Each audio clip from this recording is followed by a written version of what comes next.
సర్వోన్నతుడవైన మా తండ్రి, పరిశుద్ధుడా, గొప్ప దేవ, ఈ ఫాదర్స్ డే సందర్భంగా తండ్రులను అభినందించే ఈ ప్రత్యేకమైన ప్రపంచవ్యాప్తంగా గుర్తు చేసుకునేటటువంటి ఈ రోజున మేము నేర్చుకోదగినటువంటి సంగతులను నేర్చుకోవటానికి ఇష్టపడుతూ మేము మీ సహాయాన్ని కోరుకుంటూ ఉండగా, ఓ పరిశుద్ధాత్మ దేవ, మీరు నాతోనూ మాతోనూ మాట్లాడి మీరే మీ నామమును మహిమపరచుకొనమని, హెచ్చించుకొనమని, అనేకమైన విషయాలు మాకు అర్థమగునట్లుగా సహాయం చేయమని మీకు అప్పగించుకుంటూ యేసయ్య నామములో వేడుకొనుచున్నాము తండ్రి, ఆమేన్. ఇందాకే నేను మీతో ప్రస్తావించినట్లుగా ఒక వ్యక్తి తండ్రి అనే స్థానానికి రావటానికి, అర్థమవుతుందండి, జాగ్రత్తగా వినండి. ఒక వ్యక్తి తండ్రి అనే స్థానానికి రావాలంటే పుట్టినే రాడు. అది కూడా సమాజంలో, సంఘంలో మనం బ్రతుకుతున్నాం కాబట్టి, సంఘజీవులం కాబట్టి, అడవుల్లోనూ ఎడారుల్లో బ్రతకట్లేదు కాబట్టి, ఒక క్రమమైన విధానంలో జీవించడానికి తీర్మానించుకొని ఉండాలి కాబట్టి, పూర్వీకుల కాలం నుంచి సంస్కృతి, సాంప్రదాయాలు, మర్యాదలు, పద్ధతులు మనం పాటించే వాళ్ళం కాబట్టి, ఏ పద్ధతులు లేకుండా ఒక వ్యక్తి తండ్రి అయిపోవచ్చు, ఒక అమ్మాయి తల్లి అయిపోవచ్చు. అది క్రమం కాదు, అక్రమం. క్రమబద్ధమైన రీతిలో ఒక వ్యక్తి తండ్రి అవ్వాలంటే ఇందాక చెప్పుకున్నాం ఏంటవి, ఇరు కుటుంబాలు ఉండాలి, వాళ్ళకి వీళ్ళకి నచ్చాలి, దేవుని సహాయం ఉండాలి. రెండవది, భార్య అనే ఒక వ్యక్తి ద్వారా భర్త అనే జీవితం పరిపూర్ణం అవుతుంది. భార్యకు కూడా భర్త ద్వారా పరిపూర్ణత, భర్త ద్వారా భార్యకు పరిపూర్ణత ఏర్పడుతుంది. వీరు దాంపత్య ఫలంగా దేవుడు దీవించి బిడ్డలిచ్చినప్పుడు అప్పుడు వాళ్ళు ఏమవుతారు, తల్లిదండ్రులు అవుతారు. అంత సుఖంగా జరిగిపోదు. అది మనం గుర్తుపెట్టుకోవాలి. ఎప్పుడైనా సరే ఒక వ్యక్తి తండ్రి అవుతున్నాడంటే నా సామర్థ్యాన్ని బట్టి, నేను పోటుగాడిని కాబట్టి, లేకపోతే అది కాబట్టి ఇది కాబట్టి కాదు. హవ్వ ఒక మాట ఉంది తనకు బిడ్డ కలిగినప్పుడు, నేను దేవుని దయ వలన ఒక మనుష్యుని సంపాదించుకున్నాను అన్నది. దేవుని దయ లేకపోతే ఒక వ్యక్తి తండ్రి కాలేడు. నేను ఎన్నో మార్లు చెప్తా, కోట్లకు పడగలెత్తిన వాళ్ళ కుటుంబాల్లో వేల కోట్ల రూపాయలు ఆదాయాలు ఉన్న ఆస్తులు, అంతస్తులు ఎన్నున్నా వాళ్ళు అనుభవించడానికి తదుపరి తరం లేరు, వాళ్ళకి పిల్లలు లేరు, తండ్రులు కాలేదు వాళ్ళు. ఒక వ్యక్తి తండ్రి కావటానికి దేవుని కృప ఉండాలి, దేవుని ఆధిక్యత ఉండాలి. ఆ తండ్రి పాత్రను పోషించే విషయంలో కూడా దేవుని నడిపింపు లేకుండా ఎవడో తండ్రిగా రాణించలేడు. కష్టపడగలరు. క్రమంగా ఉన్నవాడు కష్టపడతాడు తండ్రి, క్రమంగా లేనివాడు కష్టపడతాడు. క్రమం లేనివాడు కష్టపడి సంపాదించిందంతా త్రాగుడుకో, వ్యభిచారానికో, జోదాలకో, అక్రమాలు ఖర్చు పెట్టేస్తాడు. కుటుంబాన్ని పస్తుంచుతాడు. కుటుంబానికి తాను బాధ్యతగా నెరవేర్చవలసిన బాధ్యతలు నెరవేర్చలేడు. అతను పేరుకు తండ్రే గాని తండ్రిగా అనిపించుకోలేడు. రెండవది ఏంటంటే, మన పూర్వీకులైనటువంటి మూల పురుషులు, ఈ ప్రపంచానికి, జనాంగానికి మూల పురుషులు ఎవరు అనుకున్నాం? ఆదాము, హవ్వలు.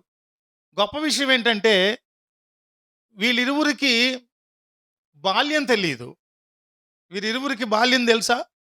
ఎందుకు తెలియదంటే, వాళ్ళు తల్లి కడుపులోంచి పుట్టుకొచ్చిన వాళ్ళు కాదు. దేవుడు తన స్వహస్తాలతో నేలమట్టిని తీసి మనిషిగా తన స్వరూపంలో నిర్మించి వారి నాసికారంధ్రములో జీవవాయువును ఊదగ నరుడు జీవాత్మ అయినని మనకు తెలుసు. వాళ్ళకి బాల్యం లేదు, కానీ దేవుడే హవ్వను పక్కటెముకలోంచి మత్తులో ఉండగా ఆపరేషన్ చేసి తీసి సాటి అయిన సహాయంగా జత చేశారు దేవుడు. వారి దాంపత్య ఫలంగా కయ్యూను, హేబేలు పుట్టిన తర్వాత అప్పుడు వాళ్ళు ఏమయ్యారు? ఈరోజు మన అంశం అదే. ఏమయ్యారు?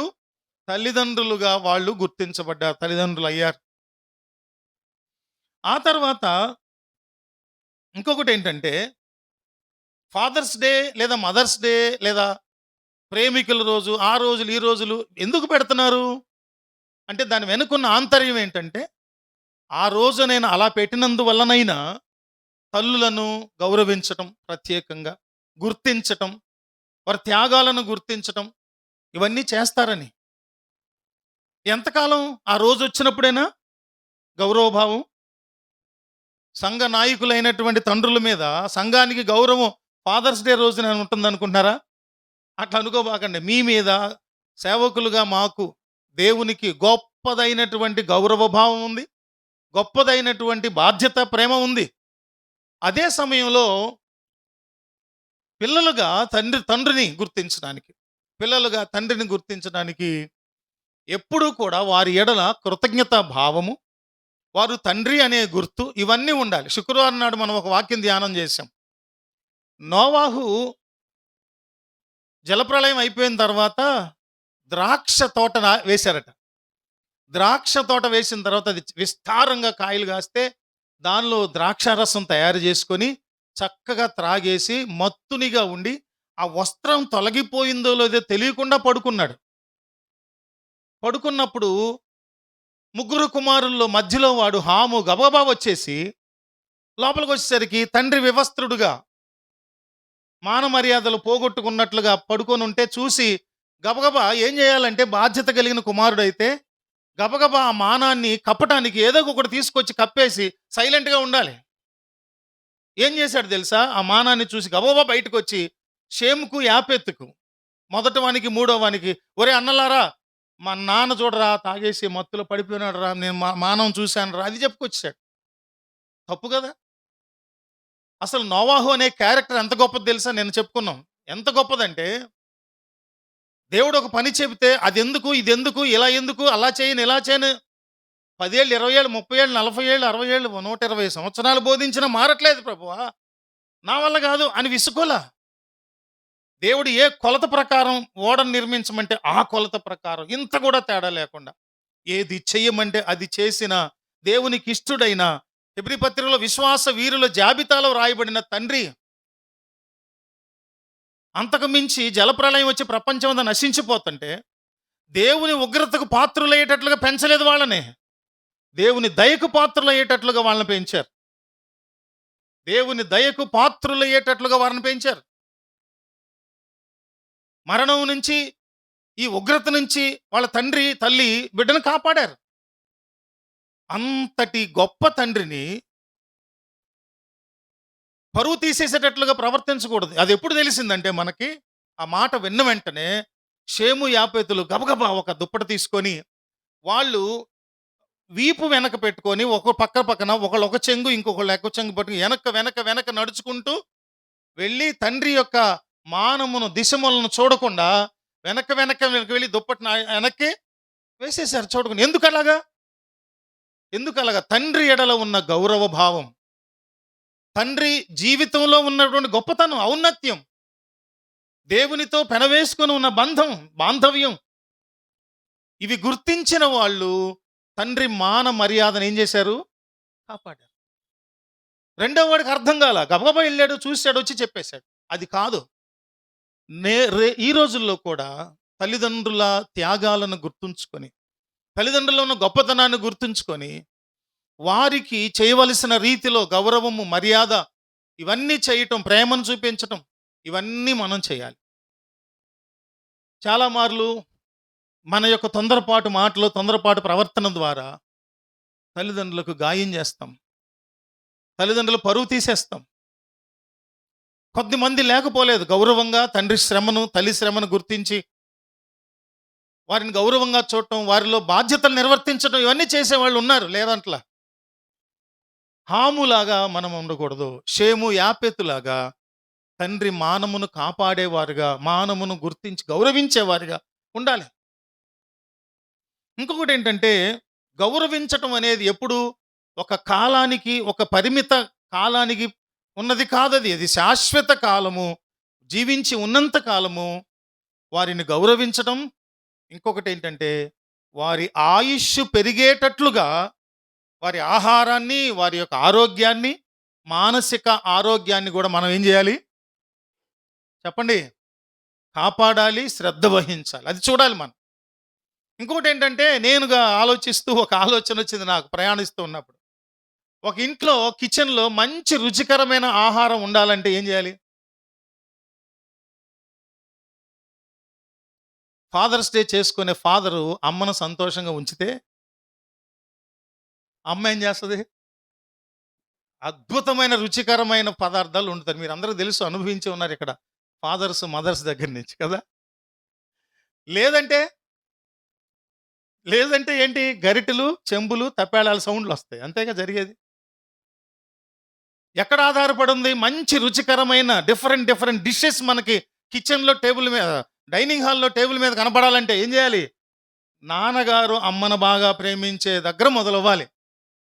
చిరాకు పుట్టిస్తే ఇంట్లో పదార్థాలు ఉన్నా సరే, ఏమీ లేకపోయినా నాన్న అమ్మను ప్రేమిస్తే చక్కని వంటకం, చక్కగా పచ్చళ్ళలో నెయ్యి ఏ ఒకటి హాయిగా ఆ రోజు తృప్తికరంగా భోంచేస్తాం. అందుకని ఎప్పుడైనా సరే ఒక భర్త, ఒక తండ్రిగా అవ్వటానికి, భర్తగా అవ్వటానికి ఎన్నో పరిస్థితులు ఉంటాయి. వాటిని మనము జాగ్రత్తగా కాపాడుకోవాల్సింది. ఇంకొకటి ఏంటంటే, మీకు ఫాదర్ FATHER అనే ఇంగ్లీష్ అక్షరాలకు ఒక తత్వవేత్త రాసిన కొన్ని మాటలు మీ ఊరికే చదివి వినిపిస్తా, వివరించను. ఏ గాడ్లీ ఫాదర్ అంటే దైవికంగా బ్రతికే తండ్రి. గాడ్లీ ఫాదర్, దైవికంగా బ్రతికే తండ్రి ఎలా ఉంటాడంటే, faithful to God and family. Faithful to God and family. F stands for faithful to God and family. దేవుని విషయంలోనూ కుటుంబ విషయంలోనూ నమ్మకంగా ఉంటాడు. బాధ్యతను నిర్వర్తించే విషయంలో నమ్మకంగా ఉంటాడు. కాడి పారాయడు. రెండవది ఏంటంటే, able to discern God's will and trying time and good times. సమయాసమయములలో, అనుకూల పరిస్థితుల్లోనూ ప్రతికూల పరిస్థితుల్లోనూ అతను ఏం చేస్తాడు? దేవుని చిత్తాన్ని కుటుంబంలో, జీవితంలో జరిగించటంలో ఏమాత్రము వెనుక తీయడు. జరిగించాలంటే ముందేం చేయాలి? తెలుసుకోవాలిగా. దేవుని చిత్తాన్ని జరిగించాలంటే ఆ చిత్తం ఏంటో తెలుసుకోవాలి కదా. తెలుసుకోవాలంటే ఏం చేయాలి? బైబిల్ చదవాలి, వాక్యం వినాలంటే, చదవాలంటే ఏం చేయాలి? దేవుని సన్నిధికి రావాలి. దేవుని సన్నిధికి రావాలంటే మిగిలిన వాటన్నిటికంటే దేవుని సన్నిధి గొప్పది అని అవగాహన ఉండాలి, మర్చిపోకూడదు. పండగల కన్నా, పబ్బాల కన్నా, వంటల కన్నా, అనారోగ్యాల కన్నా, అన్నిటికన్నా గొప్పది దేవుని సన్నిధిని నీవు ఎంచినప్పుడు, దేవుని సన్నిధిలో దేవుని వాక్కులో దైవ చిత్తం ద్వారా దేవుని చిత్తాన్ని నెరవేర్చుట, కుటుంబ విషయంలోనూ, బిడ్డల విషయంలో, భార్య విషయంలో, నీ వ్యక్తిగత భక్తి ప్రార్థనా జీవితంలో కూడా నీవు అనుకూల ప్రతికూల పరిస్థితుల్లో స్థిరంగా ఉంటాడు father. FAT thankful for all the joys and trials of the life. జీవితంలో ఉన్నటువంటి శోధనలు కానీ, పోరాటాలు కానీ, ఎత్తుపల్లాలు కానీ అన్నిటిలో కూడా ఎప్పుడు నవ్వుతూ సంతోషంగా ఉంటారు. చాలామంది తండ్రులు అనుకున్నవి జరగలేదు, పిల్లలకి అవసరాలు తీర్చలేదు, ఇంటి అవసరాలు తీర్చలేదు అనేది ఆలోచనతో, దిగులతో కూర్చొని ఉంటారు. అలా కూర్చోవటం వల్ల ఏ కార్యాలు జరగవు సరికదా. అనారోగ్యం వచ్చేస్తుంది, బీపీలు పెరిగిపోతాయి, షుగర్లు వచ్చేస్తాయి.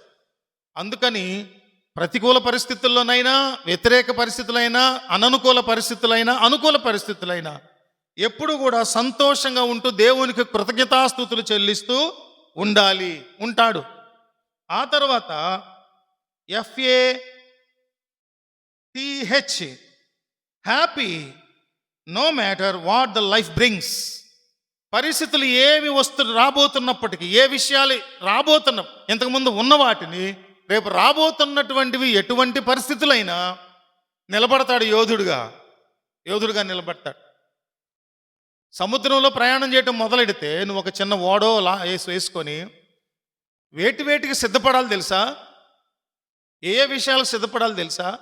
భయానకమైనటువంటి తిమింగలాలు ఓడను అటు ఇటు కొట్టేస్తాయి, దానికి సిద్ధపడాలి. భయానకమైనటువంటి అలలు, తుఫానులు, అల్పపీడనాలు ఏర్పడి ఓడను అల్లాడించేస్తాయి, వాటికి సిద్ధపడాలి. ఒకవేళ ఓడ బద్దలైపోతే లైఫ్ బోట్ సహాయంతో, లైఫ్ జాకెట్ సహాయంతో ఆ సముద్రంలో ఈదటానికైనా దేనికైనా సిద్ధపడే ప్రయాణానికి రావాలి. ఎటువంటి పరిస్థితులైనా ఎదుర్కోవటానికి సంతోషంగా ముందుకు వస్తాడు ఏ ఫాదర్. తర్వాత చూస్తే is very enthusiastic about a life loved by lived with purpose అంటే ఒక ప్రయోజనకరమైనటువంటి కార్యం జీవితంలో జరగాలి, చెయ్యాలి అని ఎంతో ఆతృతగా ఎదురు చూస్తాడు. ఎప్పుడు ఒక గొప్ప కార్యం చేయాలి, దేవుని కొరకు చేయాలి, కుటుంబం కొరకు చేయాలి, దేశం కొరకు చేయాలి, అలా సిద్ధపడి ఉంటాడు ఎప్పుడు ఎంతూసియాస్టిక్గా. అందుకనే మగపిల్లల తండ్రుల కంటే కూడా ఆడపిల్లల తండ్రులు తొందరగా అమ్మాయి చేతికి వచ్చింది ఇంట్లో ఉంచకూడదు, అమ్మో తొందరగా పెళ్లి చేసి పంపించాలి. బాధ్యతని హగ్ చేసుకుంటాడు. రా బిడ్డకు పెళ్లి చేయడం అంత ఈజీయా చెప్పండి? పెళ్లి చేసిన వాళ్ళు ఉన్నారు ఇక్కడ ఎవరైనా? లేరా? ఉన్నారు కదా. ఒక బిడ్డకు పెళ్లి చేయటం అంటే ఏంటి? ఒక సామెత కూడా పుట్టింది మన దేశంలో, పెళ్లి చేసి చూడు ఇల్లు కట్టి చూడు. ఇల్లు కట్టడం ఈ రోజుల్లో మరీ కష్టం. ఎంబరేస్ చేసుకుంటారు. వచ్చే సమస్యలను నేను సాదరంగా ఆతృత ఎదురు చూస్తున్నాను. చివరిది righteous, rock solid in heart and mind from a growing relationship with Jesus. దృఢమైన స్ట్రాంగ్ విల్ పవర్ అన్నమాట. అంటే దృఢమైన వ్యక్తిగా దేవునితో జీవించే విషయంలో, దేవునితో సత్సంబంధం విషయంలో, సహవాసం విషయంలో, ఎదిగే విషయంలో ఎక్కడ కూడా ఫాదర్ క్యారెక్టర్ ఎప్పుడు కూడా కృంగిపోదు. సో FATHER అనే దానికి రాసినటువంటి మాటలు. ఇకపోతే మనము 3 విషయాలు ధ్యానం చేద్దాం. ఒకటి, తండ్రిగా దేవుడు ఎలాగా ప్రవర్తిస్తారు. ఫస్ట్ ఏం చెప్పండి? God as a great father. తండ్రిగా దేవుడు ఎలాగా మన జీవితాల్లో ప్రవర్తిస్తున్నారు, ఎలా ప్రవర్తిస్తారు. తర్వాత రెండవది ఏంటంటే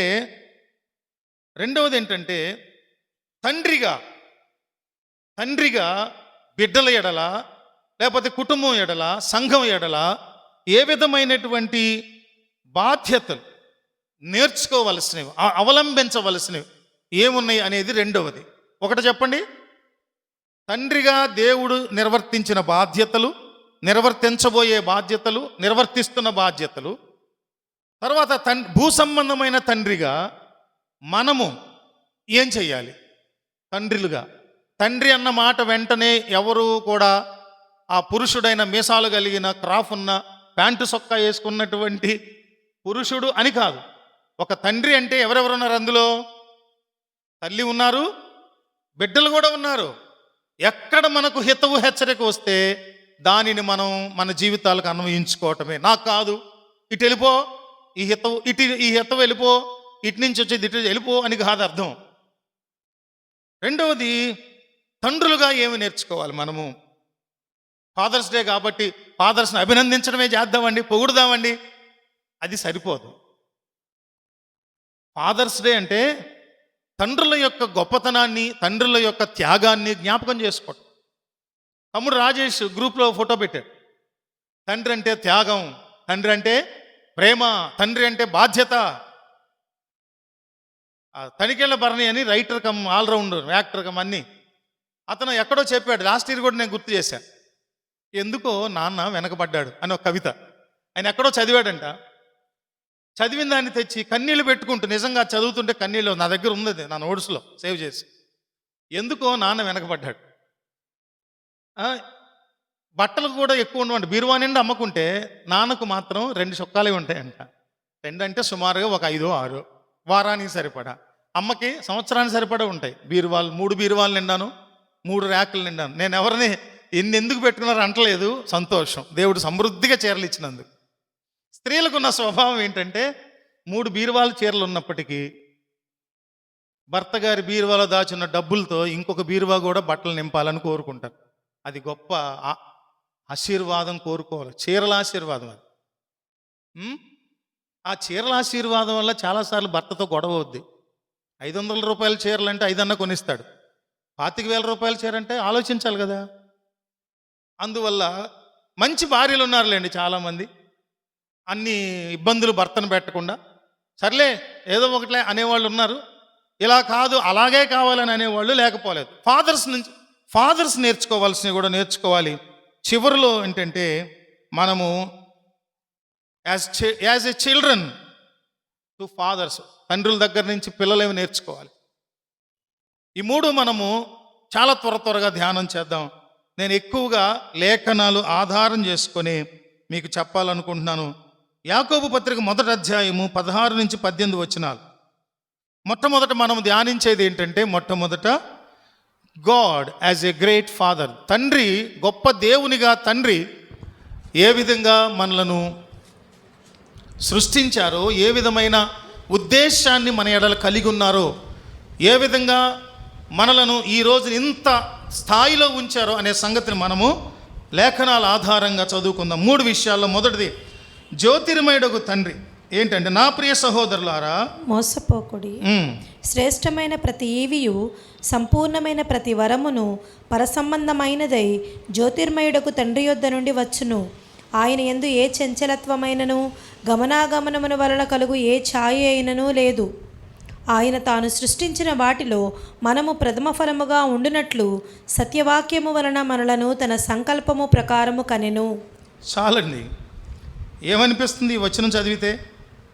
టోటల్గా మన యొక్క జీవితపు గొప్పతనం అంతటిని ఈరోజు ఆత్మ సంబంధంగా గొప్ప దేవుని బిడ్డలుగా, పరిశుద్ధులుగా, యేసుక్రీస్తు ప్రభువారి యొక్క మరణ భూస్థాపన పునరుత్థానం వల్ల కలిగిన నీతి వల్ల, నీతిమంతులుగా తీర్చబడినందువల్ల మనము ఎంత గొప్ప ఆధిక్యత కలిగి ఉన్నామో, ఎలా దీవించబడుతున్నామో అవన్నీ 2 వచనాల్లో రాసేశారు యాకోబు భక్తుడు.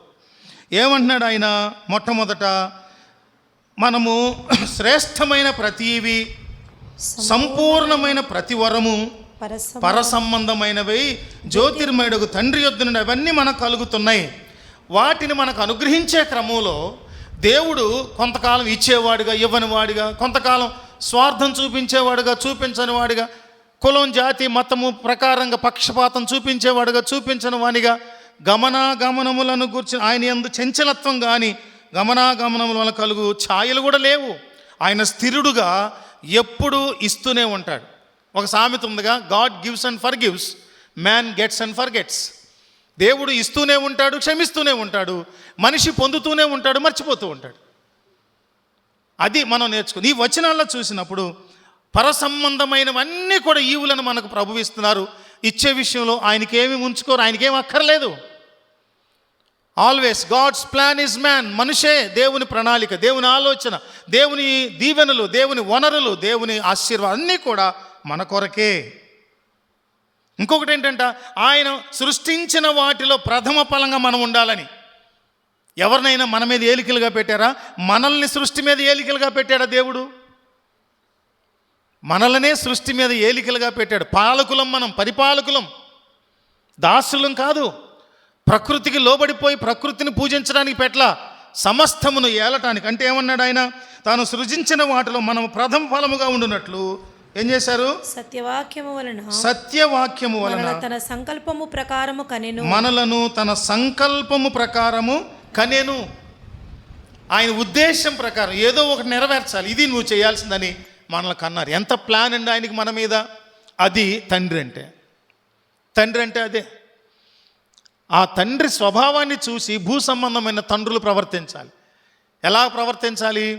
3 పిల్లలుంటే కొంతమంది తండ్రులు 3 రకాలుగా చూస్తారు. శరీరులు కదా, రక్తమాంసములు కలిగిన వారు కదా. తండ్రులు కోపం వస్తుంది. మేము ఎప్పుడు చూడలేదు అట్లాగా. ఉంటుందండి, తెలియదు మనకి, కొన్నిసార్లు చేస్తాం అంతే, మనుషులం కదా. కొంతమందికి ఏంటో మనకు అర్థం కాదు, చీడ, అదొక గజ్జి దురదలాగా. ఆడపిల్లంటే ఇష్టం ఉండదు. నువ్వే కన్నావు, నీ దాంపత్య పలంగా, ప్రేమ పలంగా కన్నావు, కానీ ఆడపిల్ల ఇష్టం ఉండదు. మగపిల్లలే కావాలి వీళ్ళకి. కొంతమంది అమ్మాయిల్ని ఇళ్ళకి పంపించేసి అమ్మ వాళ్ళకి ఇంకెప్పుడు అక్కర్లేదు, నువ్వు అప్పుడు పద్దాక ఆడపిల్లనే కన్నావు, డైవర్స్ తీసుకొని ప్లాన్ చేసే భ్రష్టులు ఉన్నారు. ఎందుకు కన్నావు? ఎవడిచ్చాడు హక్కు? అందుకు నువ్వు అడవుల్లోనే ఉండాలి. ఎడారుల్లో, అడవుల్లో బతకాలి, సమాజంలో బతకడానికి వీల్లేదు. దాన్నే బలపరిచేటటువంటి 2వ ఆలోచన యెషయా పుస్తకం 64వ అధ్యాయము 8వ వచనం. యెహోవా, నీవే మాకు తండ్రివి, మేము జిగటమన్ను, నీవు మాకు కుమ్మరి వాడవు, మేమందరము నీ చేతి పని అయి ఉన్నాము. ఈ తండ్రి ఎటువంటి వాడంటే, ఆయన పరమ కుమ్మరి, మనము ఎవరము? జిగటమన్ను. జిగటమన్ను ఎప్పుడూ కూడా కుమ్మరి చేతిలో లోబడి ఉంటుంది. నువ్వేమైనా చేసుకోనన్నని అడ్డు చెప్పుదా? జిగటమన్ను ఎప్పుడైనా సరే కుమ్మరికి, పరమ కుమ్మరికి అడ్డు చెప్తుందా? నువ్వు నన్ను ఇదే చెయ్యి, నన్ను అదే చెయ్యి చెప్పదు. అయితే మనం ఏం చేయాలంటున్నాడంటే, నీ చేతి పని అయ్యా మేము, నువ్వు మమ్మల్ని ఎలా అయినా రూపించుకుంటావు, ఎలా అయినా సృష్టించుకుంటావు. సృష్టికర్త. పరమ కుమ్మరని ఎందుకన్నారు తెలుసా? పరలోక రాజ్యమునకు వారసులగునట్లు మనలను నిరంతరము రిపేర్ చేస్తూ, నిర్మిస్తూ, తయారు చేసేటటువంటి కుమ్మరి సృష్టికర్త. వేరే కుమ్మరులైతే చూడండి, వేరే కుమ్మరులైతే, కుమ్మరి పని చేసేవారైతే పగిలిపోయిన కుండను బాగు చేసి కొత్త కుండగా తయారు చేయలేడు. సారె మీద విడిపోయిన దాన్ని చేయగలడు, కానీ కుండ తయారు చేసిన తర్వాత పగిలిపోతే దాన్ని తిరిగి నిర్మించలేడు. అర్థమైందా? పగిలిపోయిన పాత్రనైనా కుండనైనా ఆయన ఏం చేస్తారు? తిరిగి నిర్మించగలిగినటువంటి పరమ కుమ్మరి తండ్రి. ఆ తర్వాత లూకాసు వార్త 11:11 చూస్తే చదవండి. లూకాసు వార్త 11:11 నుంచి 13.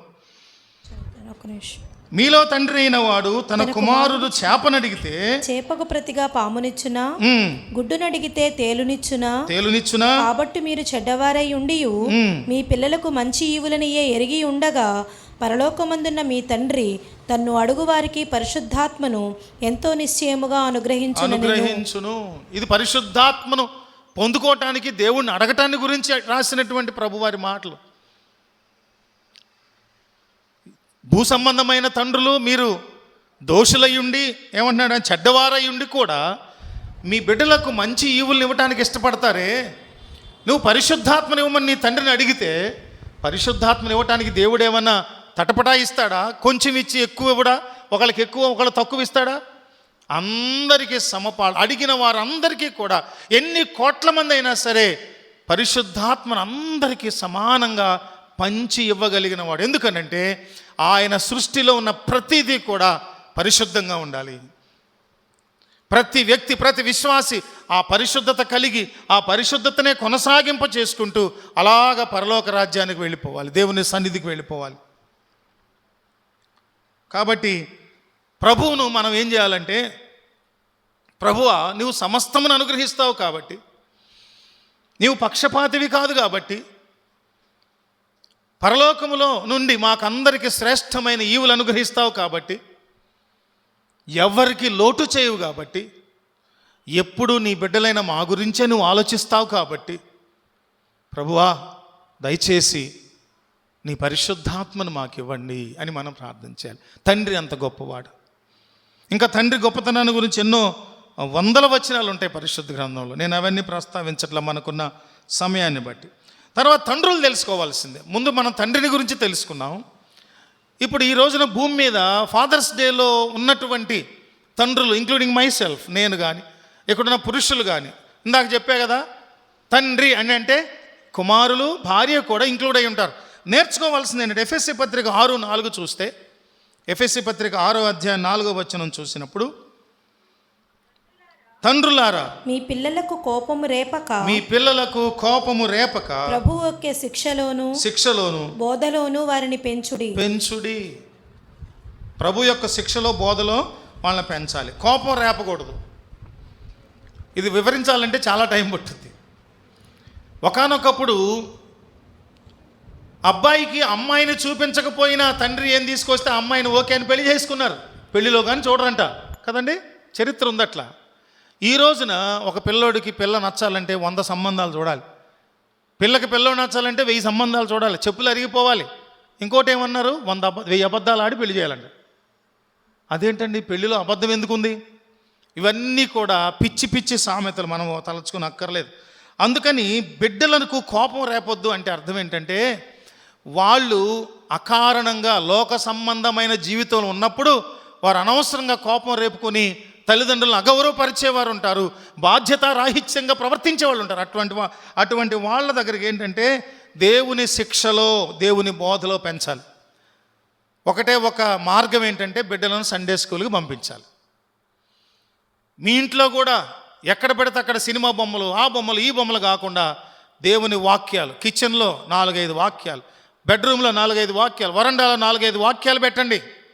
ఆ వాక్యాలన్నీ పిల్లల కంటతొచ్చేస్తే ఎప్పుడైనా సరే నీ వాక్యము నా పాదములకు దీపము, నా త్రోవకు వెలుగు. బిడ్డలకు అక్కరకు వచ్చినప్పుడు ఆ మాట వారిని బతికిస్తుంది, వారిని తప్పుతోవలోంచి పక్కకు నడిపిస్తుంది. సామెతలు 22:6 చూడండి. ప్రావెర్బ్స్ చాప్టర్ 22:6. బాలుడు నడవవలసిన త్రోవను వానికి నేర్పుము, వాడు పెద్దవాడైనప్పుడు దాని నుండి తొలగిపోడు. శిక్షలో, బోధలో పెంచటం తండ్రుల బాధ్యత, తల్లుల బాధ్యత. బాలుడు నడవవలసిన త్రోవను వాడికి బాల్యంలోనే నేర్పించుట తల్లిదండ్రుల బాధ్యత. ఒక మొక్క తిన్నగా పెరగాలంటే చిన్నప్పటి నుంచి పక్కనున్న కొమ్మలన్నింటినీ ఏం చేయాలి? కొట్టేస్తూ ఉండాలి, లేకపోతే దగ్గర తీసుకొచ్చి కడతా ఉండాలి. పెరగటానికి చుట్టూ పాదు చేయాలి, నీళ్లు పోయాలి, ఎరువెయ్యాలి, దానిపైన వేరే ఏ నీడ పడకుండా చూడాలి. నీడలో పెరిగే వాటి సంగతి తర్వాత. అట్లాగే బిడ్డలను పెంచాలి, వాళ్ళకి నడవలసిన త్రోవని చెప్పాలి. పొద్దునే ఒక దైవజనులు చెప్తున్నారు, విన్నాం. 30 ఏళ్ల వయసులో నీకు 5 ఏళ్ల పిల్లోడు ఉంటే వాడిని నేను అదుపు చేయలేకపోతున్నానండి, వాడిని కంట్రోల్ చేయలేకపోతున్నానండి, వాడికి భోజనం పెట్టలేకపోతున్నానండి, చదివించలేకపోతున్నానండి, ఫోన్ ఎడిక్షన్ నుంచి తీసుకురాలేకపోతున్నానండి, మార్కులు సాధించలేకపోతున్నానండి, బూతులు మానిపించలేకపోతున్నానండి, టీచర్లను అగౌరవపరచడం మానిపించలేకపోతున్నాను. కర్ర తీసుకొని 4 తగిలిస్తే ఎందుకు రాడు? కర్ర తీసుకొని 4 తగిలిస్తే ఏమవుతాడండి? చక్కగా దారిలోకి వస్తాడు, చక్కగా దారిలోకి వస్తాడు. అది చేయట్లే. 30 ఏళ్ల వయసులో బలం లేదు నీకు. 5 ఏళ్ల నీ కొడుకును కూతురు దారిలో పెట్టుకోలేవా? నేను ఒక వీడియో పెట్టాను నేను ఇవాళ మన గ్రూప్లో, చివరిలో పెట్టా, ఈరోజు చివరిలో సాయంత్రం. సెల్ ఫోన్ ఉపయోగిస్తే ఎంత ప్రమాదం ఒక ఆయన చెప్పుకొచ్చారు కొద్ది మాటలు. మనకు అసలు లెక్కపత్రం లేదు. మన పిల్లల బ్రెయిన్లు డ్రైన్ అయిపోతున్నాయని అర్థం కావట్లేదు. నడవవలసిన త్రోవ నీకు తెలియాలి ముందు. డియర్ పేరెంట్, ఖచ్చితంగా నువ్వు తెలుసుకో నడవవలసిన మార్గం ఏదో. ద్వితీయోపదేశ కాండంలో కూడా 6వ అధ్యాయం 6-9 వచనాలు చూస్తే 4 కాండములలో, ఆది కాండము, నిర్గమకాండము, సంఖ్యాకాండము, లేవియాకాండం 4 ఉన్న వాటిని ద్వితీయ ఉపదేశం తిరిగి మరలా ఉపదేశించినటువంటి దాంట్లో చెప్పిన మాట ఏంటంటే, ఇశ్రాయేలు వినుము, మన దేవుడైన యెహోవా అద్వితీయుడగు యెహోవా నీ ద్వితీయోపదేశ కాండము 6వ అధ్యాయం 6వ వచనం. నేడు నేను ఈ మాటలు నీ హృదయంలో ఉండవలెను. నీవు నీ కుమారులకు వాటిని అభ్యసింపచేసి నీ ఇంట కూర్చుండినప్పుడును, త్రోవను నడుచునప్పుడును, పండుకొనున్నప్పుడును, లేచునప్పుడును వాటిని గూర్చి మాట్లాడవలెను. సూచనగా వాటిని నీ చేతికి కట్టుకొనవలెను. అవి నీ కన్నుల నడుమ బాసికము వలె ఉండవలెను. చాలండి, ఇంకా ఉన్నాయి, తర్వాత చదువుకుందాం. బాసికంగా ఉండాలి. చేతికి ఎలా ఉండాలంట? కట్టుకోవాలి దేవుని వాక్యాన్ని. ఈ రోజున కాస్త ఒడ్డు పొడుగు బాగున్న అందమైన ఆడపిల్లలు, మగపిల్లలకు దిష్టి తగులుద్దంట. ఈ కాలికి ఒక నల్లతాడు, ఈ కాలికి ఒక నల్లతాడు, ఆ తాడు కనపడేటట్టు పొట్టి షార్ట్స్. అది స్టైలు, అందమట. తల్లిదండ్రులు ఏం మాట్లాడట్లేదు, ఎంకరేజ్ చేస్తున్నారు. ఈ కాలుకు ఒక నల్లతాడు, ఈ కాలుకు ఒక నల్లతాడు, ఈ చేతికి 2 తాళ్ళు. మంత్రాలు తంత్రాలు కాదు. సాయిబు గారి దగ్గరికి వెళ్ళి మంత్రాలు, జెండా చెట్టు కాదు ఇవి. దిష్టి తగులుద్దంట. ప్రభు చెప్తుంది ఏంటి తెలుసా? అబ్బాయి, నువ్వు నడిచేటప్పుడు, కూర్చునేటప్పుడు, బయటికి వెళ్ళేటప్పుడు, వచ్చేటప్పుడు, పడుకునేటప్పుడు, ఇవన్నీ అన్ని సందర్భాల్లో దేవుని వాక్కులను, దేవుని ఆజ్ఞలను ఈ బిడ్డలకు అభ్యసింపజేయటం అంటే పాఠాలు చెప్పినట్టు చెప్పు. అంతేకాదు ఆ వాక్కును నీ చేతికి కట్టుకో. ఇప్పుడు ఏం కట్టుకుంటున్నాం మనం? ఫ్రెండ్షిప్ బ్యాండ్ కట్టుకోండి. కట్టేసాను పిల్లలకి. భ్రష్టత్వం అది, సిగ్గుచేటు. క్రైస్తవ కుటుంబాల్లో కూడా ఈ చేతులకు ఫ్రెండ్షిప్ బ్యాండ్లు, తాళ్ళు, బొంగరాలు, సిలువులు ఇవి కట్టుకోమనలేదు. నేను ఈ మాటలు చెప్పడానికి సిగ్గుపట్టలేదు. ఏం చేయాలంటున్నాడు ఆయన? వాక్యాన్ని చేతికి కట్టుకోవాలి, బాసికం కట్టుకోవాలి. బాసికం అన్న వెంటనే నేను గూగుల్లో ఏం అభిప్రాయం చెప్పాడని వెతికితే మొదటిది ఏంటంటే దృష్టి నివారణ కోసమట. ఒకటి భాష్యకం. ఎక్కడ చూస్తాం మనం ఇది? హైందవ వివాహ సాంప్రదాయంలో వరుడికి వధువుకి కట్టేటటువంటిది. రెండవది ఏంటంటే బొట్టు పెట్టడం ఎందుకంటే ఏకాగ్రత కోసం, కాన్సన్ట్రేషన్, ఆలోచన విధానము, ఏకాగ్రత, దృష్టి తప్పకుండా ఉండటం కొరకు అది పెడతారంట. మానసిక ప్రశాంతత, ఏకాగ్రత కొరకు భాష్యకం. మూడవది ఏంటంటే ఆధ్యాత్మికమైనటువంటి భక్తి జ్ఞానము చక్కగా అలవాడుతుందనట. మొదట తీసేయండి, దృష్టి గీసి పక్కన పెట్టండి. ఆటోలు వెనకాల వాడు గంగిరెద్దులాగా చేసి దాన్ని, ఆటోని బస్సుని, నరదృష్టి నీకు నమస్కారం అని పెడతాడు వెనకాల స్టేట్మెంట్. ఆయన చూసి ఎవడండి ఏడ్చేవాడు? ఆ డొక్కు లారీ కంటే అందమైనటువంటి వాహనాలు వేలు లక్షలు వెళ్తున్నాయి వెనకాల, వాటి కదా దిష్టి తగలాలి. ఈడి వల్ల కలుగుద్దాడికి అసలు. ఈ గంగిరెద్దులా చేసిన ఆటో వాటి దృష్టి వాళ్ళకి తగలొచ్చు, ఒక దిష్టి అనేది తగలడితే. ఏమండి, రోడ్డు మీద ఆడి కార్లు, బెంజ్ కార్లు, రేంజ్ రోవర్లు వెళ్తున్నప్పుడు నీ బోడి లారీ ఏంటంట వాడు రాస్తాడు వెనకాల, నరదృష్టి నీకో నమస్కారం. ఎవడు పెడతాడు దృష్టి? వాళ్ళ లోపల ఉన్న ఫీలింగ్ అర్థమవుతుందండి. అందుకని ఏకాగ్రత. రెండవది ఏంటంటే ఆధ్యాత్మికత పెరగటానికి దేవుని వాక్యాన్ని నీ భాషికంగా నువ్వు కట్టు, నీ పిల్లలకు కట్టు. ఇప్పుడు అలా కట్టుకొని దిగితే అందరు నవ్వుతారు, దాని భావం అది కాదు. మొట్టమొదట అన్న మాట ఏంటంటే, మనం చదువుకున్నప్పుడు మొట్టమొదటి మాట ఏమన్నాడు? నేను నీకు ఆజ్ఞాపించి ఈ మాటలు నీ హృదయములో ఉండాలి. నీ హృదయంలో ఉండాలి అంటే అర్థం ఏంటంటే నేను ఏదడిగినా టకటగా చెప్పేయాలి దేవుని మాటలు. ఇంతకుముందు మనకి ఒక కుర్రోడు ఉండేవాడు, యేసుక్రీస్తు ప్రభు శిష్యులు ఎవరెవర్రా అంటే ఆదాము, అబ్రహాము, మోషే అని చెప్పేవాడు. అవగాహన లేదు, కంగారు ఉంది. మన పిల్లలు ఎంతమంది చెప్తున్నారు యేసుక్రీస్తు ప్రభు శిష్యులు ఎంతమంది? 12 మంది. పేర్లు చెప్పు. ఎలక్కాయబడింది. సండే స్కూల్ పిల్లలందరూ కూడా యేసుక్రీస్తు ప్రభు శిష్యుల పేర్లన్నీ చెప్పాలి. ఇస్కరియోతు యుద్ధ చనిపోయిన తర్వాత 12 అతను ఇంకోళ్ళు చేర్చుకున్నారు. ఎవరో తెలుసా? మత్తి అనేటటువంటి ఆయన ఇవన్నీ తెలుసుకోవాలి. టీచర్స్ అన్నీ నేర్పాలి, ఈ బేసిక్ థింగ్స్ అవి. అర్థమైందా? ఆ తర్వాత కొలస్సీ పత్రిక 3:21 చూస్తే, కొలస్సీ పత్రిక 3:21,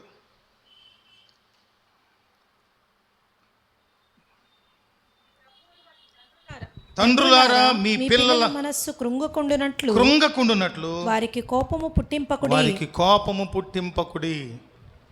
కీర్తనలు 127:4-5 వచనాలు చూసినప్పుడు, కీర్తనలు 127వ సంకీర్తన 4-5 వచనాలు, యవ్వన కాలమందు పుట్టిన కుమారులు బలవంతుని చేతిలోని బాణముల వంటి వారు, వారితో తన అంబులపది నింపుకొనిన వాడు ధన్యుడు. అట్టి వారు సిగ్గుపడక గుమ్మములో తమ విరోధులతో వాదించుదురు. అంటే దీని అర్థం ఏంటంటే, అబ్బాయి నీకు సంతానం కలిగితే వాళ్ళు ఎటువంటి వాళ్ళంటే బలవంతుని చేతిలోని, బలవంతుడు అంటే దేవుడు, ఆ దేవుని చేతిలోని బాణాలు కాబట్టి వాళ్ళని నీవు ఎలా వాడుకుంటావు? ఈ విశ్వాస జీవితంలో, పోరాటంలో ఆ ఆయుధ సామగ్రిని నువ్వు ఎలా వాడుకుంటావు? జాగ్రత్త అని ప్రభు జ్ఞాపకం చేస్తున్నారు. అందుకని వారితో నీ అంబుల పొదిని నింపుకోవాలి. అంబుల పొది ఇక్కడ ఉంటుంది, ఆ బాణాలు అందులో ఉంటాయి. విల్లు తీసుకొని నువ్వు సంధించాలి. దేవుడు నువ్వు గనక నీ బిడ్డలను చక్కగా పెంచితే వారు సాధించలేనిదంటూ ఏది ఉండదు. తండ్రులుగా అవి చేయాలి. పిల్లలుగా ఏం చేయాలి? చివరిలో 5 నిమిషాల్లో నేను చెప్తా. పిల్లలుగా ఏం చేయాలి? ఇప్పటి వరకు తండ్రిగా ఏం చేశారు? భూ సంబంధమైన తండ్రులుగా మనం ఏం చేయాలి? తండ్రులు అంటే తండ్రులు, తల్లులు ఏం చేయాలి బిడ్డల ఎడల? అక్కడ నేను కూడా నేర్చుకుంటున్నాను. ఆత్మీయ తండ్రిగా, సేవకునిగా, గురువుగా నేను పిల్లలైన వారికి, ఆత్మీయ బిడ్డలైన వారికి ఏ విధమైనటువంటి పోషణ, ఏ విధమైన భద్రత, ఏ విధమైన ప్రార్థన, ఏ విధమైన జాగ్రత్తలు ఇవన్నీ నేర్పాలో నేను నేర్చుకుంటూ, చివరిలో యాజ్ చిల్డ్రన్స్ టు ఫాదర్స్, తండ్రులకు పిల్లలుగా ఏం చేయాలనేది కూడా తెలుసుకోవాలి. ఇంతకుముందు ఆరంభంలో నేను చెప్పా. దానికంటే ముందు సాక్ష్యాలప్పుడు కూడా ఒక మాట చెప్పా అత్తమ్మగారిని ఉద్దేశించి. ఆధారపడవలసిన దినాలన్నీ మనం ఆధారపడిన తర్వాత కుటుంబ బిడ్డల మీద వాళ్ళు మన మీద పడ్డారు. ఇక మనం ఆధారపడవలసిన రోజు వచ్చినప్పుడు ఆధారపడాలి, బిడ్డలుగా వారిని ఆదరించాలి. మనము నిర్గమకాండ 20 అధ్యాయం 12వ వచనం చూసినప్పుడు ఇందా చెప్పాగా, నువ్వు దీర్ఘాయుష్మంతుడు వగునట్లుగా ఓ పిల్లలారా మీ తల్లిదండ్రులను సన్మానించాలి. 10 ఆజ్ఞల్లో ఉన్నటువంటి ఒక ఆజ్ఞ. నిర్గమకాండం 20 అధ్యాయం 12వ వచనం. నీ దేవుడైన యెహోవా నీకు అనుగ్రహించు దేశములో నీవు దీర్ఘాయుష్మంతుడు వగునట్లు నీ తండ్రిని నీ తల్లిని సన్మానించుము. ఎక్కడ? ఐగుప్తు వెళ్ళినప్పుడు, నీ మాతృదేశంలోకి వెళ్ళినప్పుడు అక్కడ నీకు క్షేమం కావాలంటే నువ్వేం చేయాలి? తల్లిని తండ్రిని సన్మానించాలి. కొంతమంది ఫేవరెట్స్ ఉంటారు. ఇంటర్వ్యూలో అడుగుతారు, షార్ట్ వీడియో, చిన్నపిల్లల్ని అడుగుతారు, చిన్న పిల్లల్ని, మీ తల్లిదండ్రులు నీకు ఫేవరెట్ ఎవరు? ఆ ప్రశ్నే తప్పు. ఆ ప్రయోక్తలు అడుగుతారు కదా యాంకర్లు, ఏం ప్రశ్న అంటే నీకు తల్లి ఫ్యానా తండ్రి ఫ్యానా? ఆ ప్రశ్నలోనేముంది? తప్పు ఉంది. అంటే నువ్వు విడదీస్తున్నావు అన్నట్టు. అడంటారు మా మమ్మీ అంటాడు, ఇంకొకళ్ళు మా డాడీ. ఎందుకు మీ డాడీ ఫేవరెట్ అంటే మా మమ్మీ ఎన్నిసార్లు కొట్టినా మా డాడీ నవ్వుతూనే ఉంటాడంత, అందుకు డాడీ ఫేవరెట్ అండి. ఇట్లా రకరకాలుగా చెప్తారు. ఎప్పుడు కూడా గమనించండి, తల్లి తండ్రి ఇద్దరూ కూడా మనకు ప్రాధాన్యం. ఎందుకంటే మా అమ్మగారు గొడవ అయినప్పుడల్లా, బాధ కలిగినప్పుడల్లా ఒక మాట అనేది, బండెడు పేగులు వేసుకొని నిన్ను అన్నాను రా అనేది. బండెడు పేగులు బయట వేసుకొని అన్నాను. నిజమేనా అది? బండెడు పేగులు బయట వేసుకుంటే ఏమైపోతారు? చచ్చూరుకుంటారు. అంటే కన్న తీపి ఇంతగా ఉంది నాలో, నువ్వు చేసిన నాకు ఇష్టం లేని పని వల్ల నేను ఇంత బాధపడుతున్నా అని చెప్పడానికి అలాంటి ఎగ్జాంపుల్ వాడేది. ఎన్ని పేగులు? ఏ బండి అది? ఏమో తర్వాత ఆలోచించుకుందాం. తల్లి నవమాసాలే మోస్తుంది. చాలామంది చెప్తారు తల్లి నవమాసాలే మోస్తుంది, కానీ తండ్రి జీవితకాలం మొయ్యాల్సిందే. పురుషుడైతే, కొడుకైతే కోడలను తీసుకొచ్చి ఇబ్బందులు పెడితే జీవితకాలం బాధపడాలి. కూతురైతే కన్న ప్రతిసారి తీసుకొచ్చి పురుళ్ళు పోసి పంపాలి. కొన్ని కుటుంబాల్లో, కొన్ని కుటుంబ వ్యవస్థల్లో పిల్లలకు అనేసి తల్లిదండ్రులు వదిలేసేసి ఉద్యోగాలకు పోయేవాళ్ళు ఉన్నారు. ఆ పిల్లల బాల్యం అంతా 7 ఏళ్ళు 8 ఏళ్ళు అక్కడే జరుగుతుంది. అవసరమైతే మొత్తం అక్కడే చదువుతారు, అమ్మమ్మ వాళ్ళ దగ్గర, నాన్నమ్మ వాళ్ళ దగ్గర. అందుకని తల్లిని తండ్రిని ఇరువురిని సన్మానించాలి. సామెతలు 4వ అధ్యాయము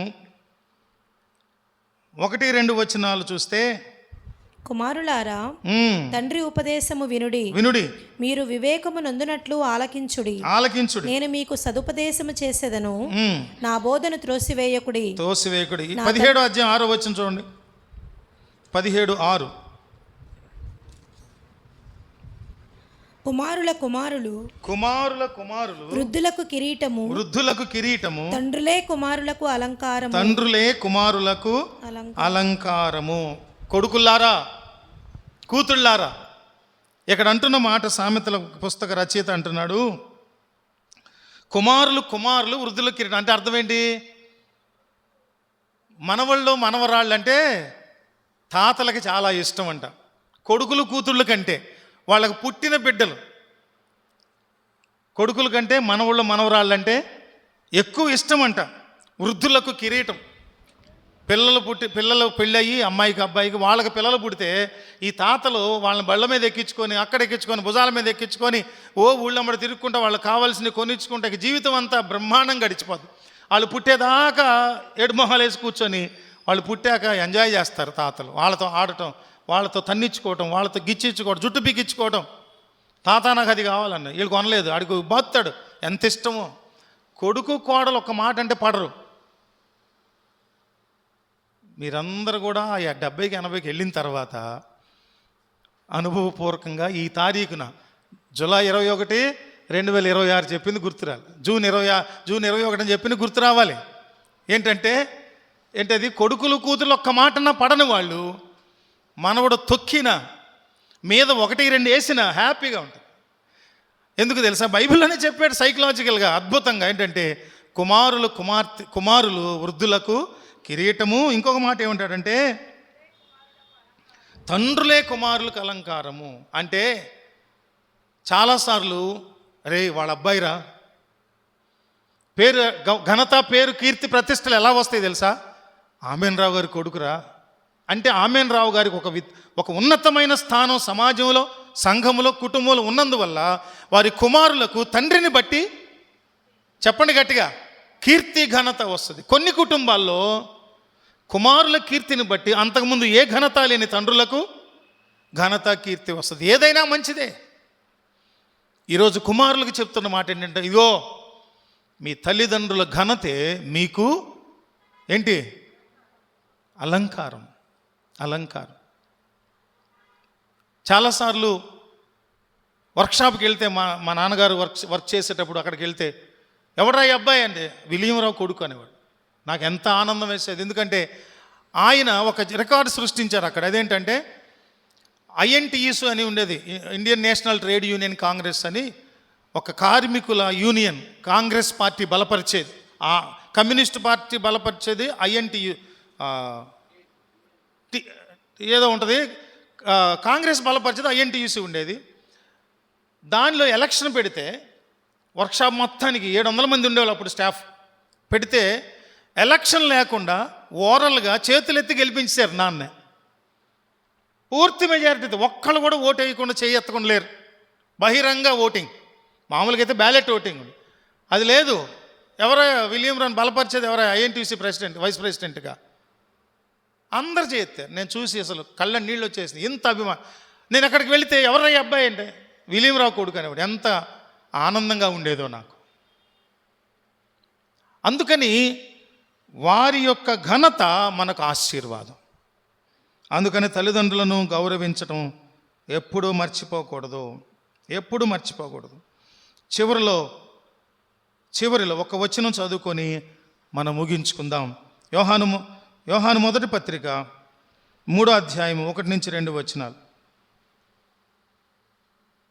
దేవుని పిల్లలమని మనము దేవుని పిల్లలమని పిలువబడినట్లు తండ్రి మనకెట్టి ప్రేమ అనుగ్రహించెను చూడుడి. చూడండి, మనము దేవుని పిల్లలమే. ఈ హేతువు చేత లోకము మనలను ఎరుగదు, ఎలయనగా అది ఆయనను ఎరుగలేదు. ప్రియులారా, ఇప్పుడు మనము దేవుని పిల్లలమై ఉన్నాము. మనమిక ఏమవుదుమో అది ఇంకా ప్రత్యక్షపరచబడలేదు, కానీ ఆయన ప్రత్యక్షమైనప్పుడు ఆయన ఉన్నట్లుగానే ఆయనను చూతుము కనుక ఆయనను పోలియుందుమని ఎరుగుదుము. దేవుని ముఖాముఖిగా చూడబోయేటటువంటి రోజు ఉంది. మన యొక్క ఈ మర్త్య శరీరము, ప్రకృతి శరీరము అమర్త్యతను, మహిమను ధరించుకునే రోజు వచ్చినప్పుడు మనం దేని కొరకు ఎదురు చూస్తున్నామో, ఏ దేవుని ముఖ దర్శనం చేయాలని ఎదురు చూస్తున్నామో దానిని మనం చూడగలం. దేవునికి స్తోత్రం కలుగునుగాక. ముగింపులో చూడండి, పాత నిబంధన దగ్గర నుంచి ఉన్నటువంటి తండ్రులను ఒక్కసారి జ్ఞాపకం చేసుకుందాం. నోవహు చెప్పాం ఇందాక మనము, షేము, హాము, యాపెతులు ప్రవర్తించిన విధానము. నోవహు మంచి తండ్రిగా తాను విజయం సాధించినవాడు. రెండవది యాకోబు, ఇశ్రాయేలు మంచి తండ్రిగా వారందరిని గురించి ప్రవచించి ఆశీర్వదించినవాడు. ఈ రోజున ప్రపంచమంతా కూడా ఎవరి సంతానము? ఆధ్యాత్మికంగా ఇశ్రాయేలు సంతానం. మనందరం కూడా ఇశ్రాయేలు జనాంగం. ఆత్మ సంబంధమైన సున్నతి అనే అనుభవం కలిగిన మనందరం కూడా ఇశ్రాయేలుగా ఉండటానికి యాకోబు ఒక మంచి తండ్రిగా, అబ్రాహాము ఒక మంచి తండ్రిగా వివరించడానికి సమయం లేదు, కానీ అబ్రాహాము మంచి తండ్రి. యెహోషువ ఒక గొప్ప తండ్రిగా, మీరు ఎవరిని సేవించితే నాకెందుకు, నేనును నా ఇంటి వారును యెహోవాను మాత్రమే సేవిస్తామన్నటువంటి వాడు. ఆ తర్వాత యోబు ఒక తండ్రిగా, తెల్లవారుజామునే లేచి వారి విందు దినాల్లో వాళ్ళు కలుసుకున్నప్పుడు ఒకవేళ వారి హృదయములలో ఏమైనా పాపం చేస్తారేమోనని వారి కొరకు ఏం చేసేవాడు? ప్రతిరోజు దహన బలులను అర్పించేవాడు వేకువజామునే లేచి. నీతిమంతుడు, యథార్థవంతుడు, తర్వాత ఆ ఊజు దేశం అంతటిలోకెల్లా గొప్ప సంపన్నుడు, మంచి తండ్రి. తర్వాత జకరియా, జకరియా ఎలీసబెత్తులకు సంబంధించిన ఆ దంపతులు ఉన్నారే, యాజకునిగా ఉన్నటువంటి జకరియా, ఎలిజబెత్, వారికి బాప్తిస్మ యోహాను పుట్టారు కదా, వారు కూడా గొప్ప తల్లిదండ్రులుగా ఎన్నిక చేయబడ్డారు. తర్వాత యోసేపు మరియ తల్లి, యేసుక్రీస్తు ప్రభు వారి తండ్రిగా, అంటే మరియ తల్లికి ప్రధానం మాత్రం చేయబడిన తండ్రిగా, ఆయన గనక ఆ రోజున ఆ మరియ తల్లిని, శిశువుని కాపాడి ఉండకపోతే కదండి. ఈరోజు మనకు రక్షణ కార్యము సఫలమయ్యేది కాదు కదా. అందుకని యోసేపు చివరిలో మన తండ్రి మనం ధ్యానించాం. శ్రేష్టమైన ప్రతి ఈవి ఆయన మనందరికీ అనుగ్రహించే తండ్రి, ఏ లోటు చేయనటువంటి తండ్రి. ఈ రోజున తండ్రులుగా ఉన్న ఇక్కడ ఉన్నవారు, తల్లులుగా ఉన్నవాళ్ళు దేవుని ప్రేమను రుచి చూడాలి. నేను ఈ రోజున దీనికి తమ్మునేలుగా ఏం పెట్టాను తెలుసా? మీకు పంపించిన మెయిల్లో చూసారా, పెట్టారా? ఫాదర్స్ డే శుభాలు చెప్పమని చెప్పాం కదా, పెట్టారా? అభినందనలు బోర్డులో పెట్టారా? నేను ఏం పెట్టాను తెలుసా? తండ్రిని ఎరిగి ఉన్నవాడే తండ్రి అని పెట్టాను హెడ్డింగ్. తండ్రిని ఎరిగి ఉన్నవాడే, తండ్రిని కలిగి ఉన్నవాడే. అది ప్లేస్ ఎక్కడ లేక మణిప్రకాష్ దేవరపల్లి నా అబ్బాయి కింద పెట్టాను. నేను మణిప్రకాష్ కాదు, నేను కాదు, అర్థమైందా? కానీ అక్కడ ఒక లెసన్ పెట్టాం. ఏంటంటే తండ్రిని కలిగి ఉన్నవాడే తండ్రి. అంటే ఆ తండ్రి ఎవరు? దేవుడు. ఈ కింద తండ్రి ఎవరండి? మీరు, రమేష్ గారు, మీరు అందరం. అందుకని తండ్రిని కలిగి ఉండకుండా తండ్రి పాత్రను పోషించలేవు. దేవుడి మాటలను మన వినికిల్లో దీవించి ఆశీర్వదించి జ్ఞాన హృదయమును కలిగించుదురుగాక. ఆమేన్. అందరూ లేచి నిలబడి ప్రార్థన చేసుకొని ముగించుకుందాం. ఫాదర్స్ డే సందర్భంగా తండ్రుల గొప్పతనాన్ని, తండ్రుల త్యాగాన్ని, తండ్రుల బాధ్యతలను, పిల్లల బాధ్యతలను జ్ఞాపకం చేసుకున్నాం. అందరూ ప్రార్థన చేసుకుందాం. దయగలిగిన కృపగలిగిన ప్రభువా, మీకు వందనాలు నాయనా. ఈ భూమి మీద మనుష్యులుగా కొన్ని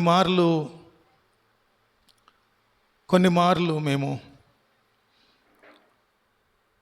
పెద్దలను గౌరవించలేని పరిస్థితుల మధ్యలో ఈ రోజును పెట్టడం వలనైనా కొందరు గౌరవించబడతారనే ఉద్దేశంతో ఫాదర్స్ డేలు, మదర్స్ డేలు, ఉమెన్స్ డేలు, చిల్డ్రన్స్ డేలు ఇన్ని పెట్టుకుంటూ వస్తున్న క్రమంలో ఈరోజు ఫాదర్స్ డేగా ప్రపంచమంతా జ్ఞాపకం చేసుకుంటున్న సందర్భంలో తండ్రివైనా నిన్ను ఎరిగి ఉంటేనే భూమి మీద తండ్రులుగా మేము చక్కగా ప్రవర్తించగలమని, బాధ్యతగా ప్రవర్తించగలమని, కుటుంబాన్ని నీ మార్గంలో నడిపించగలమని, తద్వారానే మేము గొప్పవారిగా నిలువబడగలమని మాతో మాట్లాడినందుకు వందనాలు చెల్లించుకుంటూ, ఈరోజు తల్లిదండ్రులుగా మాకు బాధ్యతలు నేర్పించినందులకు వాటన్నిటిని మేము అనుసరించినట్లు మర్చిపోకుండా జ్ఞాపకం పెట్టుకొని సత్ప్రవర్తన కలిగిన వారుగా, బిడ్డలైన వారికి ఉన్నత భవిష్యత్తును అనుగ్రహించేవారిగా, ఆ విషయంలో కృషి చేసేవారిగా, తరము వెంబడి తరము దైవిక సంస్కృతిని, దైవిక